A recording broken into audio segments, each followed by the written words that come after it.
Someone hacked into the hospital system and used my identity to get treatment. How could their computer security be so bad?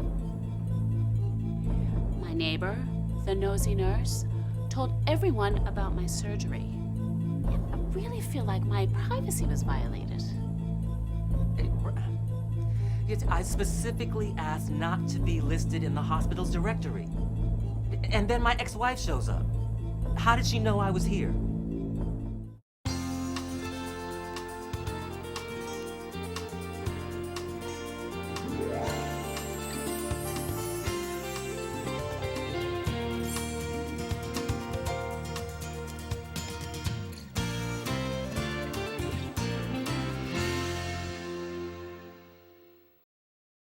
As caregivers, we strive to provide the high-quality care our patients deserve, and we also strive to prevent situations like we just saw from ever happening. In order to do that, we need to protect the confidentiality of our patients' personal information. Although this has always been a priority, it's now a federal law. The Health Insurance Portability and Accountability Act of 1996, also known as Hipaa, is an extensive law with several pieces, but two of the biggest pieces are the privacy and security rules. The privacy rule covers required policies and procedures for ensuring confidentiality of protected health information, also known as PHI, and giving patients access to and control over their information. The security rule instructs organizations on appropriate physical and technical safeguards to protect that information. All PHI in a patient's record is considered private, but prior to Hipaa, there was no federal law placing restrictions on how an individual's medical record is shared, and state laws were inconsistent. Hipaa does not restrict healthcare workers from sharing PHI for the following reasons. Treatment. Doctors, nurses, and other caregivers are free to share information as necessary to properly care for a patient. Payment. Healthcare organizations are permitted to share PHI with insurance companies, Medicare, and other private and government payers. Healthcare operations. Facilities are free to use patient information for activities such as quality improvement efforts and training. However, if you reveal any patient information to someone who does not need it for treatment, payment, or healthcare operations, you are violating Hipaa and breaking a federal law. Violations can lead to civil monetary penalties for your organization, and in extreme cases where individuals steal or sell patient information, even jail time. Hipaa also requires organizations to establish their own sanctions against workforce members who fail to abide by their HIPAA-related policies. These sanctions can include suspension and dismissal. This video will focus on the key parts of Hipaa's privacy and security rules that you need to know to protect patient confidentiality. They include minimum necessary standard, notice of privacy practices, facility directory, patient access to medical records, password management, viruses and malicious software, physical security. Minimum necessary standard. Have you heard anything about Kelly? She's been out sick for 2 weeks now, and no one's heard from her. I wonder what's wrong. Yeah, I don't know. But I know how we might be able to find out. Yeah? Let's check her record quickly. If she's really sick, she's probably come to the clinic. Maybe we could send her some flowers or send some food for her family. Yeah. Is this access permitted under Hipaa? No. There are many people who need access to this patient's information, including the doctors, nurses, and other clinicians who are directly caring for this patient. But in this case, the clinicians who planned to look up this information were not involved in the patient's care. Therefore, they had no right to look up their coworker's record, no matter how well-intentioned they were. The privacy rule includes a minimum necessary standard, which requires providers to determine who needs to see what information and only provide the necessary information. Some staff do not need to have any access at all to the medical record, and others may only need partial access. The minimum necessary standard does not apply to those dealing with the medical record for treatment. Many organizations have systems in place to track who gains access to records. Looking at a record inappropriately is grounds for disciplinary action and sometimes termination. If patients feel their personal information has been disclosed unnecessarily, they have a right to complain to your organization and even to the Department of Health and Human Services. Let's take another look at this scenario and see one way it could be handled correctly. Have you heard anything about Kelly? She's been out sick for 2 weeks now. No one's heard from her. I wonder what's wrong. Yeah, I don't know. But I know how we might be able to find out. We could check her record quickly. If she's really sick, she's probably come to the clinic. Maybe we could send her some flowers or send some food over to her family. I think that's a violation of her privacy. She might not want us to see her medical information. I know. I'll check with Phyllis. She'll know how she's doing. I think they're really good friends. I'll ask her. Yeah, you're right.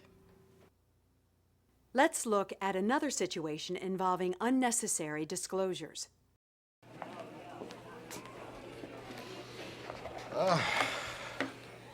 So did you see Betty Murphy today? Yes, she had an appointment with me this morning. Oh, great. I haven't seen her in about a month myself. How's she doing? She's responding well to the chemotherapy. Oh, good. I mean, considering her family history of cancer and all those other ailments, surprised she's doing that well.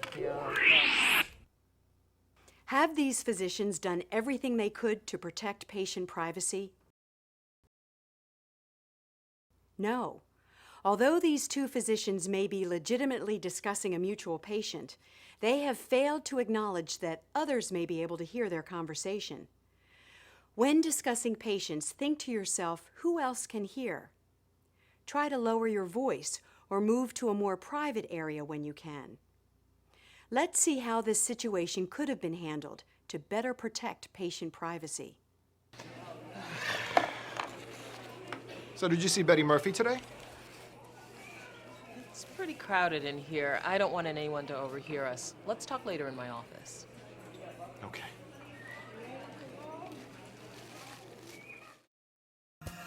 Notice of privacy practices. It's important for patients to know their rights.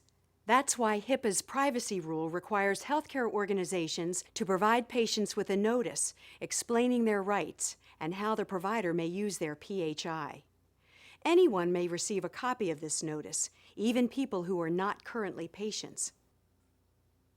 The Notice of Privacy Practices explains how your organization will protect PHI from inappropriate use or disclosure. It also explains patients' rights to inspect their medical records and request amendments to that record, view a list of disclosures of their medical record, and request confidential communications with their providers. The privacy rule requires that providers make good faith efforts in obtaining written acknowledgement that patients received the notice. The notice also must be posted prominently in the organization and on the organization's website if it has one. When patients ask questions about Hipaa or privacy protections, refer them to the notice. Facility directory. Excuse me, can you tell me which room Mary Smith is in, please? I'm sorry, Ms. Smith asked not to be listed in the facility directory. I can't give you this information. Did this staff member respond correctly? No. If patients request not to be listed in the directory, staff should not even acknowledge that they are at the facility. If patients don't opt out of the directory, certain information about them, such as location and general health condition, will be included in the patient directory and available to people who call or visit the hospital. If patients choose not to be included, no one in the organization can give out information about them, including the fact that they are in the healthcare organization in the first place. It's important to remember that this applies to all staff, not just to those at the registration desk. Let's take a look at how the employee should have responded. I'm sorry, I don't have a listing for Mary Smith. Either she's not a patient here, or she's asked that her information not be given out. But I know she's here. She's my sister, and I need to see her. I'm sorry. I understand your frustration, but I can't give you any more information. There's no listing in the directory. Patient access to medical records. Please sit down. Great, thank you. How can I help you? Hi, I'm here to pick up my records. I called last week. My name is Jane O'Brien. Okay, Mrs. O'Brien, I just need to see a picture ID and I'll get them for you. Great, no problem. There you go. Thank you. Did this staff member respond correctly? Yes, the employee acted correctly. Patients have the right to inspect and obtain copies of their medical records, and it's the organization's responsibility to request identification of those picking up medical records. Organizations must respond to written requests for access to records within 30 days if the records are stored on-site, and within 60 days if the records are stored off-site. There are a few exceptions to a patient's right to access. A patient is not allowed to inspect or copy psychotherapy notes or information compiled for use in a civil, criminal, or administrative proceeding. You can't effectively protect patient privacy without proper security measures. Hipaa's security rule requires that healthcare organizations protect against all reasonably anticipated threats or hazards to the security or integrity of electronic patient information, as well as reasonably anticipated uses or disclosures that are not permitted or required. Password management.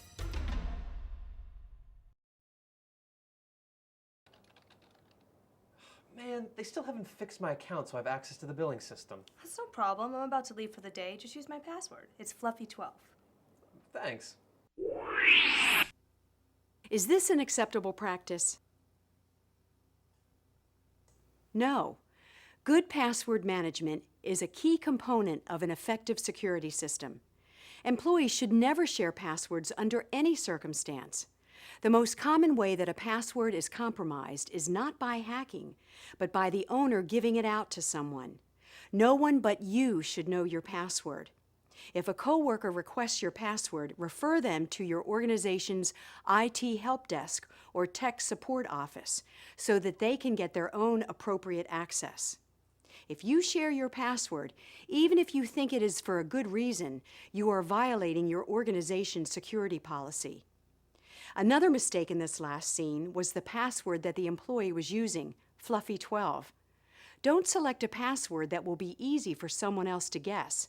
Examples of these are pets' names, personal names or fictional characters, any real words, dates of birth.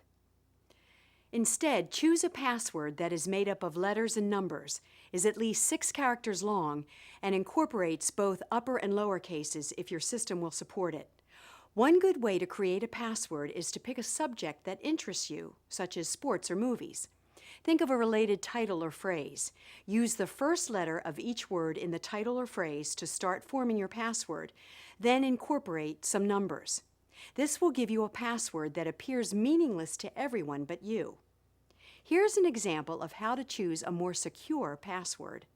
Let's see. My favorite sports team is the Boston Red Sox, and they won the World Series in 2004.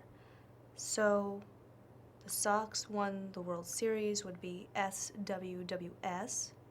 Then if I put the year in the middle, it would be SW04WS. Along with password management, the Hipaa security rule also outlines what you should do to prevent malicious software from compromising your computer and in turn putting patient information at risk. Viruses and malicious software. Hey Brian, do you use Instant Messenger? Nope, never have. Well, if you download it from this website, we can send each other messages. Great. I'll do it right now. Okay, just go to www. Is this acceptable? No. Software or hardware that is installed without the approval of your technical support department can cause security problems. This includes instant messenger software, music sharing software, remote access software, screensavers, and games. If you install these programs without approval from your organization's technical staff, the programs may disable your computer, threaten your organization's network, or contain malicious software that would allow someone access to your computer. Don't install any software or hardware on your computer without permission from your IT department. Any device attached to your organization's network or your computer needs to be installed with the appropriate security precautions in mind. For that reason, you should only connect other devices, such as laptop computers or PDAs, to the network with permission from your technical support staff. Physical security.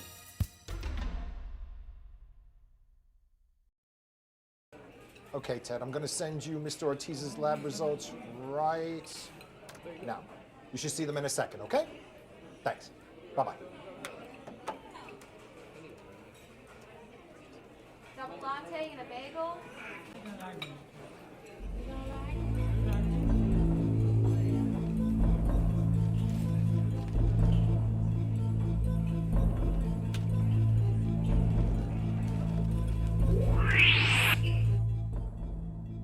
What did the physician do wrong? First of all, the physician should have been aware of his surroundings and whether anyone could see over his shoulder. Physical security measures are as important as technical measures, such as passwords, firewalls, and encryption. Physical security involves common sense steps, such as making sure doors and desks are locked, storing computer equipment safely, and making sure those around you cannot easily view patients' confidential information. In this case, the physician should have been aware of the wandering eyes of others and sat in a more private location. Also, he should never have left the laptop unattended. Portable devices such as laptops and PDAs require extra vigilance because of the increased risk of theft. Let's take a look at how he could have better protected patient information. Hello? Hey, Ted, what can I do for you? Yeah. Hold on, Ted. Can I call you back in about 5 minutes? Yeah. Thanks, okay? All right.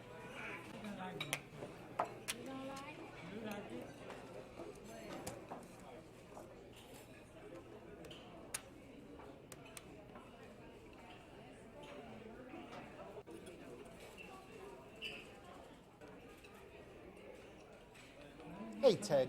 Sorry about that. I'm in a private spot, so now I can send you that information. Yeah. Okay, thanks. Bye. Double latte and a bagel?